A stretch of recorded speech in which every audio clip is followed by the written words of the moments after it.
Current affair की एक नई सीरीज शुरू करने जा रहे हैं। जैसा कि आप सभी को पता है, इस चैनल के ऊपर रीजनिंग के जितने भी आपके टॉपिक्स हैं, जितना भी कंप्लीट सिलेबस है, वो सारा करवा दिया गया है। अगर आपको रीजनिंग की कोई वीडियो चाहिए तो आप प्ले लिस्ट में जाके देख सकते हो। और आपको लगता है कि कोई भी ऐसा चैप्टर है, कोई भी ऐसा टॉपिक है जो कि कवर नहीं हुआ है, तो आप कमेंट बॉक्स में बताइएगा। उस चैप्टर को, उस टॉपिक को कवर करने में हम पूरी कोशिश करेंगे। तो अब बात चलते हैं करंट अफेयर की तरफ। करंट अफेयर्स क्या है भाई? जो देश विदेश की नॉलेज है, देश विदेश की खबरें हैं, उन सभी के बारे में पता लगाना, वही तो करंट अफेयर्स है। और आज के टाइम पे हर एग्जाम का, हर कॉम्पिटिटिव एग्जाम का करंट अफेयर एक बहुत ही इंपॉर्टेंट पार्ट बन चुकी है। इसके बिना कोई भी एग्जाम इम्पॉसिबल मान के चलो। अगर उसमें जीके आती है तो करंट अफेयर का पार्ट उसमें ज्यादा देखने को मिलता है। और अगर आप एग्जाम की तैयारी नहीं भी कर रहे हो तो भी जब आप कहीं भी दो लोगों के बीच में बैठते हो, तो अगर आपको वहां पे देश विदेश के बारे में जानकारी है, देश में क्या चल रहा है, क्या नहीं चल रहा है, कौन कहाँ का सीईओ है, कौन से गेम कहाँ है, तो वो बातें आप उनके सामने खुलकर बता सकते हो, अगर आपको उनके बारे में पता है तो। ठीक है। और रही बात कॉम्पिटिटिव एग्जाम की, चाहे आपका वो HSSC हो, SSC हो, बैंकिंग हो, किसी भी फील्ड में आपका एग्जाम है, तो उसके अंदर आपकी करंट अफेयर एक बहुत ही इंपॉर्टेंट भूमिका निभाने वाली है। और अब से जो हमारी सीरीज चल रही है डेली करंट अफेयर, 5 से 10 क्वेश्चन आपको करवाए जाएंगे और वो डेली के इंपॉर्टेंट क्वेश्चन हुआ करेंगे जो कि एग्जाम में डायरेक्ट पुटअप किए जाएंगे। ठीक है। तो बिना टाइम वेस्ट किए शुरू करते हैं हमारी आज की क्लास। सबसे पहले देखो, फर्स्ट क्वेश्चन है खेलो इंडिया यूनिवर्सिटी गेम 2023-24। जो खेलो इंडिया यूनिवर्सिटी गेम है 2023-24 वो कहाँ पे आयोजित किए जाएंगे? तो ये आप सभी को पता है, वो कहाँ आयोजित किए जाएंगे? यूपी के अंदर। कहाँ? यूपी के अंदर। यूपी के अंदर 4 शहरों में। पहला है आपका लखनऊ, दूसरा है आपका गोरखपुर, तीसरा है आपका वाराणसी, चौथा है आपका नोएडा। इन 4 शहरों के अंदर जो आपके यूनिवर्सिटी गेम है वो आयोजित किए जाएंगे। उससे पहले देखो, जो अब ये यूनिवर्सिटी गेम है, ये कौन से नंबर के हैं? तीसरे नंबर के। इससे पहले 2 बार हो चुके हैं। फर्स्ट हुए थे आपके उड़ीसा के अंदर, सेकेंड हुए थे आपके बेंगलुरु के अंदर। ये बात भी आपको ध्यान रखनी है। उसके बाद देखो, बात चल रही है यूपी की, तो यूपी के बारे में पता होना चाहिए आपको। यूपी की राजधानी लखनऊ, यूपी के मुख्यमंत्री योगी आदित्यनाथ। कौन है? योगी आदित्यनाथ। उसके बाद लखनऊ कौन सी नदी के किनारे है? गोमती नदी के किनारे। तो यूं करके चीजों को जब रिलेट करके याद करोगे ना, तो स्टैटिक जीके भी साथ साथ में कवर होती चलेगी आपकी। अब यहाँ पे देखो, खेलो इंडिया यूनिवर्सिटी गेम है, खेलो इंडिया यूथ गेम की बात कर लो। अभी पीछे खेलो India youth game 4th number के कहाँ हुए थे? आपके पंचकुला में। 4th नंबर के खेलो इंडिया यूथ गेम कहाँ हुए थे? पंचकुला में हुए थे। और अब की बार कहाँ होंगे? 5th नंबर के मध्य प्रदेश के अंदर। कहाँ होंगे? मध्य प्रदेश के अंदर। तो इस टाइप से आपको चीजें रिलेट करके चलनी है। कर लोगे? नेक्स्ट क्वेश्चन, भारतीय मूल की अरुणा मिलर बनी मैरीलैंड की लेफ्टिनेंट गवर्नर। वैसे तो मैरीलैंड की कोई भी बन जाओ, कोई फर्क नहीं पड़ता, लेकिन अब हमारे लिए ये इंपॉर्टेंट क्वेश्चन क्यों बन गया है? क्योंकि ये भारतीय मूल की है, इसीलिए। तो अरुणा मिलर का नाम आप ध्यान रखेंगे। ये अमेरिकन, फर्स्ट इंडियन अमेरिकन बनी है जो कि मैरीलैंड की लेफ्टिनेंट गवर्नर बनी है। अब बात आ गई अमेरिका की, तो अमेरिका के बारे में आपको पता होना चाहिए, उसके राष्ट्रपति कौन है और उपराष्ट्रपति कौन है। तो अमेरिका के राष्ट्रपति है जो बाइडेन। कौन है? Joe Biden. और उपराष्ट्रपति है कमला हैरिस। कमला हैरिस, ये बात आप ध्यान रखेंगे। उसके बाद देखो, बिहारी पुरस्कार 2022। तो बिहारी पुरस्कार सबसे पहले होता क्या, कौन देता है? तो बिहारी पुरस्कार भाई के बिरला फाउंडेशन देता है। ठीक है, इतना पता चल गया, बिरला फाउंडेशन देता है इसको। किस किस को मिला है? मधु कांकरिया और डॉक्टर माधव हाड़ा। SSC इस टाइप के क्वेश्चन बहुत पूछती है। तो किस किस को मिला है? मधु कांकरिया और माधव हाड़ा। कैसे याद करोगे? बिहार है ना, बिहार, तो वो मधुर होते हैं स्वभाव में। भैया भैया क्या क्या बोलते हैं ना, मधुर होते हैं वो, मधुर। तो मधुर से मधु याद कर लोगे और यहाँ से माधव में भी मधु है। ठीक है, तो दोनों याद हो जाएंगे बिहारी पुरस्कार। अब यहाँ पे देखो, मधु कांकरिया को किसके लिए मिला है? हम यहाँ थे रचेता। हम यहाँ थे, ये इनकी रचना है, इसके लिए इनको बिहारी पुरस्कार मिला है। डॉक्टर माधव हाड़ा को क्यों मिला है?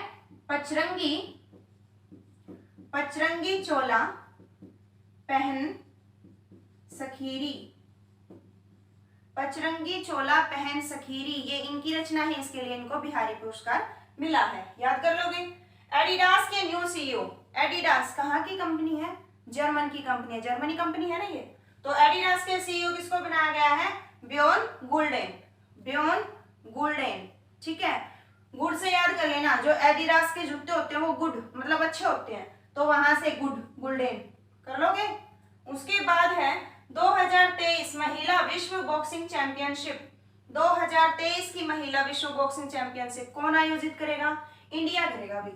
कौन करेगा? इंडिया। इंडिया के अंदर न्यू दिल्ली में ये होस्ट करेगा। उससे पहले देखो, ये तीसरी बार है जब इंडिया आयोजित करने जा रहा है। उससे पहले 2006 के अंदर और 2008 के अंदर, इन 2 सालों में भी इंडिया महिला विश्व बॉक्सिंग चैंपियनशिप आयोजित कर चुका है।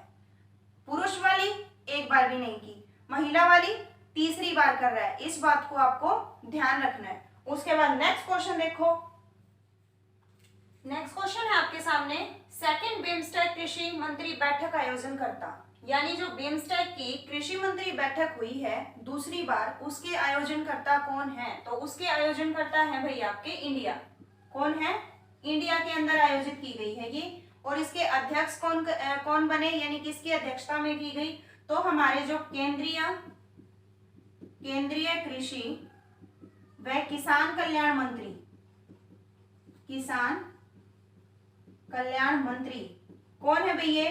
ये है आपके नरेंद्र तोमर। कौन है आपके? नरेंद्र तोमर।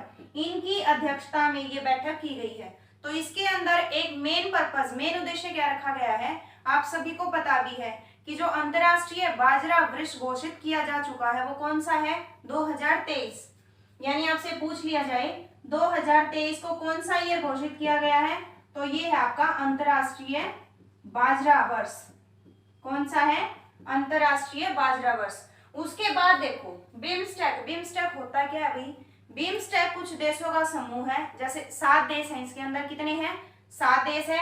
इसकी जो स्थापना हुई थी, इसकी स्थापना हुई थी आपकी 1997 के अंदर। कब हुई थी? 1997 के अंदर। और 7 देश कौन कौन से हैं इसके अंदर? इसके अंदर है आपके India, Sri Lanka, Nepal, Thailand, Myanmar, Bhutan और एक और रहेगा आपका कौन सा? कंप्लीट इसके अंदर 7 देश है, वो सातों के 7 नाम आप बताओगे। कर लोगे ये वाला? उसके बाद नेक्स्ट क्वेश्चन देखो, फ्लड हब। फ्लड हब क्या है भाई? फ्लड हब एक प्लेटफॉर्म है जो कि गूगल ने दिया है। इससे क्या पता चलेगा? देश में आने वाली मतलब देशों में जो बाढ़ आती है उसके आने के बारे में पहले ही सूचना आपको दे दी जाएगी कि कब आएगी, किन किन स्थानों पर आएगी, तो उससे क्या होगा, हम उससे अपना बचाव कर सकते हैं। तो फ्लड हब एक प्लेटफॉर्म है और किसने दिया है? ये गूगल ने दिया है। किसने दिया है? गूगल ने। अब बात देखो गूगल की है। सबसे पहले गूगल कौन सी कंपनी है? अमेरिकन कंपनी है ना। उसके बाद गूगल की स्थापना कब हुई थी? 1998 के अंदर, 4 सितंबर 1998 के अंदर। इसका हेडक्वार्टर पूछ लिया जाए कैलिफोर्निया में। कहाँ है? कैलिफोर्निया में। और मेन क्वेश्चन, इसके जो सीईओ है वो कौन है गूगल के? सुंदर पिचई। कौन है? सुंदर पिचई। तो गूगल के बारे में ये बात आपको पता होनी चाहिए। सबसे पहली बात, कब बना गूगल? 1998 में। कई बार एग्जाम के अंदर आते हैं क्वेश्चन, जैसे एक बार फेसबुक के बारे में पूछा था, फेसबुक कब बनी थी, तो ऐसे गूगल कब बना? 1998 में। कैलिफोर्निया में हेडक्वार्टर, सुंदर पिचई इसके सीईओ है। कर लोगे ये वाला? नेक्स्ट क्वेश्चन अभी संघाई फेस्टिवल। संघाई फेस्टिवल कहाँ का है? ये आपका मणिपुर का है।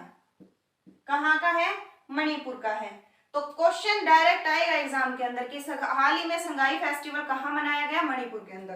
तो याद कैसे करोगे? आप सभी को पता है कि जो मणिपुर है उसका राजकीय पशु क्या है? संघाई ही है। क्या है? संघाई ही है। अब याद आ जाएगा, संघाई को क्या बोलते हैं? डांसिंग डियर बोलते हैं। Dancing dear. और ये कहाँ पाया जाता है? लोकटक झील में, जो केबू लामचाओ नेशनल पार्क है, जो कि एकमात्र तैरता हुआ नेशनल पार्क है। तो ये बात भी एग्जाम के अंदर पूछी जाती है कि एकमात्र तैरता हुआ नेशनल पार्क कौन सा है? केबू लामजाओ है, जो कि कहाँ है आपका? मणिपुर के अंदर है। और कौन सी झील? लोकटक झील। कर लोगे? तो डांसिंग डियर वहीं पाया जाता है। उससे याद कर लोगे कि जो संगाई फेस्टिवल है वो भी कहाँ पे मनाया गया है? मणिपुर के अंदर। नेक्स्ट क्वेश्चन आपका, उत्तराखंड का 22वां स्थापना दिवस तो कब मनाया गया भाई? 22वां है तो स्थापना कब हुई होगी? 2000 में, है ना। और कब मनाया गया ये? 9 नवंबर को। 9 नवंबर 2000 को उत्तराखंड का 22वां स्थापना दिवस मनाया गया। 2000 आया तो 2000 के अंदर आपके 3 स्टेट बने थे। कितने बने थे? 3। एक तो आपका उत्तराखंड है, उसके बाद देखो छत्तीसगढ़ बना था आपका, किससे अलग होके? एमपी से अलग होके। फिर आपका उत्तराखंड बना था, किससे अलग होके? यूपी से अलग होके। फिर आपका झारखंड बना था, किससे अलग होके? बिहार से अलग होके। तो ये बात आपको ध्यान रखनी है, ये तीनों भी आपके 2000 में ही बने थे। उसके बाद देखो उत्तराखंड के बारे में पढ़ते हैं। उत्तराखंड की राजधानी क्या है? देहरादून। क्या है? देहरादून। अगर इसकी ग्रीष्मकालीन राजधानी पूछ ली जाए तो गैरीसन। कौन सी है? गैरीसन। उसके बाद इसके मुख्यमंत्री पूछ लिए जाए तो कौन है? पुष्कर धामी। उत्तराखंड के मुख्यमंत्री हैं पुष्कर धामी। और इसके अंदर अगर विधानसभा की सीटें पूछ ली जाए तो वो है आपकी 70। कितनी है? 70। अब ये देखो, इसका स्थापना दिवस मनाया गया है तो एग्जाम में क्वेश्चन ये भी पूछ लेगा कि उत्तराखंड किससे अलग होके बना? तो यूपी से अलग होके बना। ऐसे आप यूपी के बारे में पढ़ोगे, उसकी राजधानी लखनऊ है, ठीक है, उसके मुख्यमंत्री योगी आदित्यनाथ है, जो विधानसभा की सीटें हैं उसमें 403 है। तो इस टाइप से रिलेट करके क्वेश्चंस को आप याद करोगे। तो आज के लिए आपके यही करंट के क्वेश्चन बनते थे और मुझे लगता है कि ये सारे के सारे ही इंपॉर्टेंट क्वेश्चन है। वैसे तो एक दिन के अंदर 15 से 20 नई चीजें बनती हैं, पूरे वर्ल्ड के अंदर 15 से 20 ऐसी नई चीजें होती है जो एग्जाम के लिए इंपॉर्टेंट हो, लेकिन उनमें से भी इंपॉर्टेंट क्वेश्चन मैं आपके सामने लेकर आई हूँ। तो यहाँ तक वीडियो देखने के लिए थैंक यू। इसको ज्यादा से ज्यादा शेयर करना है आप लोगों ने। एक नई शुरुआत की है ताकि हम इसको कंटिन्यू बनाए रखें। इसको इतना शेयर कर देना हद से ज्यादा। यहाँ तक वीडियो देखने के लिए thank you. Have a nice day.